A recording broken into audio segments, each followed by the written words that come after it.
भी बच्चे आते हैं, कोई डॉक्टर बनते हैं, कोई इंजीनियर बनते हैं, तो सबकी मनोकामना पूर्ण करने वाला अपने राधा कृष्ण भगवान है। कोटा, जिसे शिक्षा की नगरी कहा जाता है, वहाँ के राधा कृष्ण मंदिर में हर रोज कुछ अनोखा देखने को मिलता है।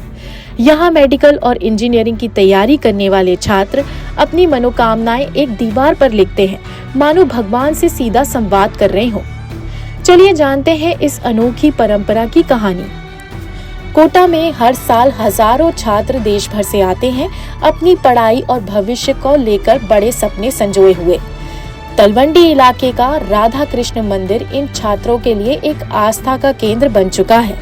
यहाँ की एक दीवार को आस्था की दीवार कहा जाता है, जहाँ छात्र अपनी कामनाएं लिखते हैं और मानते हैं कि इससे उनकी सफलता सुनिश्चित हो जाती है। इस मंदिर की दीवार पर रोजाना सैकड़ों मनोकामनाएं लिखी जाती हैं। छात्र अपनी मेहनत और भगवान में विश्वास को मिलाकर लिखते हैं। मेरा नीट 2025 में सिलेक्शन हो जाए, हे प्रभु मेरा IIT में सिलेक्शन हो जाए, भगवान मुझे एम्स कॉलेज मिल जाए। यह दीवार उनके सपने और उम्मीदों का प्रतीक बन चुकी है। मंदिर के पुजारी बताते हैं कि यह परंपरा साल 2000 से शुरू हुई थी।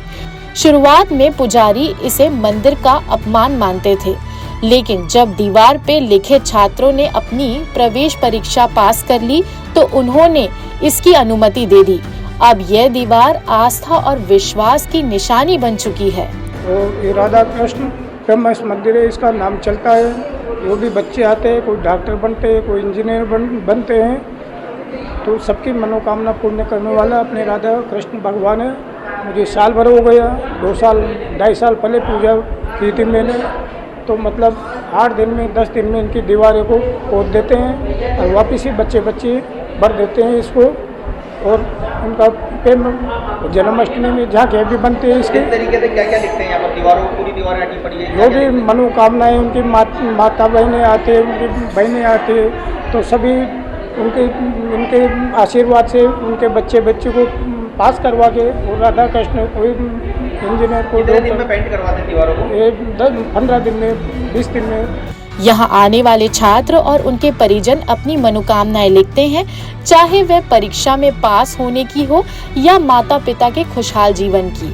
मंदिर की दीवार पर 1-2 महीने में पेंट करवा दिया जाता है, लेकिन उसके बावजूद यह दीवार मनोकामनाओं से भरी होती है। ये मंदिर सबसे बहुत पुराना है। 1993 में इस मंदिर की स्थापना हुई थी और जब से ही ये मंदिर चला आ रहा है और यहाँ पे कोचिंग के बहुत छात्र आते हैं। मेरा नाम नमिता स्याल है और यहाँ कोचिंग से दूर दूर से अलग अलग प्रदेशों से और मुझे तो लगता है कभी कभी बाहर से भी आते हैं और वो बच्चे यहाँ आके अपनी मनोकामनाएं यहाँ पे लिखते हैं दीवारों पे। और जब लिख के जाते हैं तो बहुत बच्चे ऐसे हैं जिनकी मनोकामना यहाँ पूर्ण होती है और इसीलिए सभी बच्चे यहाँ आते हैं और अपनी मनोकामनाएं दीवारों पे लिख कर जाते हैं। और ये राधा कृष्ण मंदिर तलवंडी क्षेत्र में बसा हुआ कोटा में है। ये दीवार छात्रों के विश्वास और भगवान के प्रति उनकी आस्था का प्रतीक है। कोटा के राधा कृष्ण मंदिर में हर रोज यह दृश्य देखने को मिलता है, जहाँ छात्र अपने सपनों को साकार करने के लिए भगवान का आशीर्वाद मांगते हैं। लोकल 18 के लिए कोटा से शक्ति सिंह की रिपोर्ट।